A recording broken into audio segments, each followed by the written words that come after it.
భక్తి ఛానల్ వీక్షించేటటువంటి వారికి దత్తానుగ్రహం ఉండుగాక. జ్యోతిష్య శాస్త్రంలో ఎన్నో అద్భుతమైన పరిహారాలు ఋషులు మనకు అందించారు. అయితే ఇక్కడ ఈ జాతకం అంటే ఒక జన్మ కుండలి చూడటమే కాదు, అనేక కుండలీలు ఉంటాయి. నవాంశ యోగాలు, సప్తాంశ యోగాలు, అష్టకవర్గ యోగాలు, ఇలా చాలా జాతకంలో మనం చెక్ చేసుకోవాలి. అలాగే పూర్వీకుల యొక్క పుణ్యపాపాలు, ఉదాహరణకు తాత అంటే మీ యొక్క తాత, మీ తండ్రి కొన్ని పాపాలు చేశారు. ఆ పాపాలు చేసిన దాంతోనూ అబద్ధాలు ఆడటమో మోసం చేయటమో వాటితో డబ్బు సంపాదించాడు. ఆ ఆస్తి మీ తండ్రికి వచ్చింది, అక్కడి నుంచి మీకు వచ్చింది. అందులో ఖచ్చితంగా ఆ పాపాన్ని మనం కూడా అనుభవిస్తాం.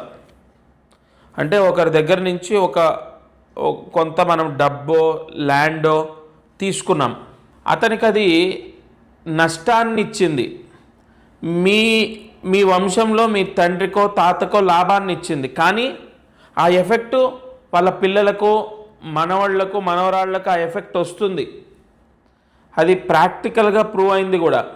పెళ్ళిళ్ళు అవ్వకపోవడం, లేదంటే వివాహమై గొడవలతో విడిపోయి అమ్మాయి ఈయన ఇంట్లోనే బ్రతికినంతకాలం ఇక పుట్టింట్లోనే ఉండడం, లేదంటే ఏ ఉద్యోగం లేక అలా ఆ డబ్బు ఏదైతే ఆస్తుందో అది ఇంకా కరిగిపోవటమే తప్ప ఇతనికి ఉద్యోగం లేకపోవడం, ఇతనికి సంపాదన లేకపోవడం, ఇలా రకరకాలు, లేదా అనారోగ్య సమస్యలు.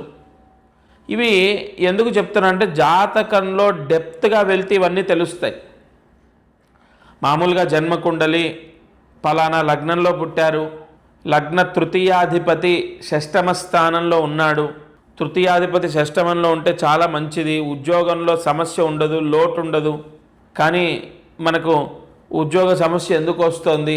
లేదా తృతీయాధిపతి షష్టమంలో ఉంటే శత్రువుల బాధ ఉండదు, కానీ శత్రువుల బాధ ఎందుకు వస్తుంది అంటే ఒక్క జాతకంలో జన్మకుండలి ఒకటే కాకుండా సంపూర్ణ జాతకాన్ని మనం పరిశీలన చేసినప్పుడు అన్నీ తెలుస్తాయి.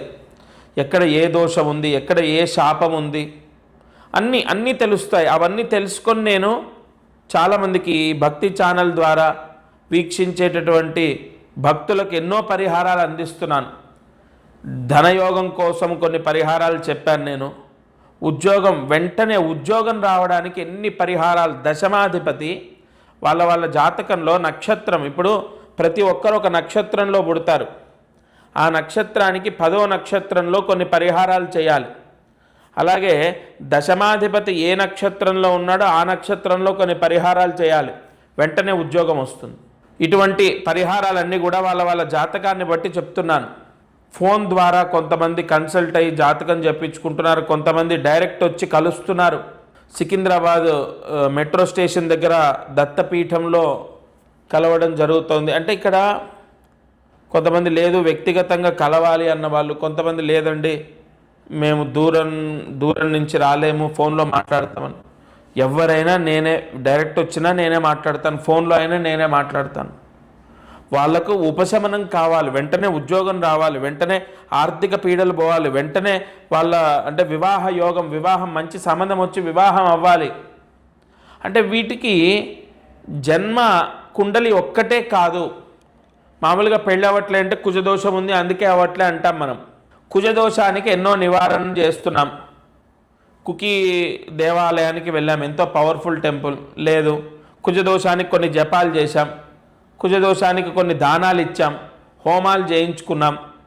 లేదా కుజదోషం ఉందని సుబ్రహ్మణ్య స్వామికి కొన్ని పూజలు చేశాం మంగళవారం. కానీ ఎందుకు పెళ్ళి అవ్వట్లేదు? ఇక్కడ కర్మదోషం అనేది ఒకటి ఉంటుంది. జన్మకుండలియే కాదు, కొన్ని ఉపాసనా మంత్ర బలాలు ఉన్న సిద్ధాంతి. అంటే కొన్ని, ఇప్పుడు నేను దత్తాత్రేయ స్వామి మంత్రాన్ని పట్టుకున్నాను, దత్తమాలా మంత్రంతో జాతకాన్ని నేను ముందుగా ఆ మంత్రాన్ని ఉపాసన చేసిన తర్వాత జాతకాన్ని చెప్తాను. కాబట్టి అక్కడ ప్రత్యేకంగా కొన్ని దోషాలని నేను వెరిఫై చేస్తాను. అది పూర్వజన్మ దోషమా, లగ్నభంగ దోషమా, లేదంటే హస్తంగత దోషాల, అశ్వకాల దోషాలను ఉంటాయి. చాలా పూర్వజన్మ దోషాలు కొన్ని ఉంటాయి, పుట్టుకతో కొన్ని వస్తాయి. మనం పలానా కుటుంబంలో పుడతాం, ఆ కుటుంబం అంటే ఆ వంశం నుంచి కొన్ని దోషాలు వస్తాయి. అలాగే కుజ దోషమని, శని దృష్టి దోషమని, శని అవయోగ దోషాలని, ఇలా మనం అనేక దోషాలని జాతకం ద్వారా పరిశీలించి వెంటనే వాళ్ళకు పరిహారం చెప్తాను నేను.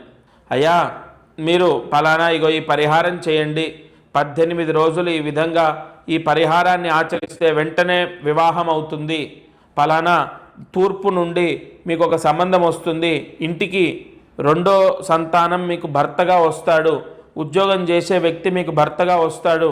అలా ఎలా తెలుస్తుంది అంటే వాళ్ళ జన్మ జాతకంలోనే ఫలానా తూర్పు వైపు నుంచి వస్తుందని, ఫలానా 2వ సంతానమని, ఉద్యోగం చేసే అబ్బాయి వస్తాడని మీ జాతకంలోనే ఉంటుంది. చాలామందికి date of birth, time of birth తెలియకపోయినా వాళ్ళ పుట్టిన నక్షత్రము రాశిని బట్టి కూడా ఎంతోమందికి జాతకంలో కరెక్షన్స్ ఇచ్చాను నేను.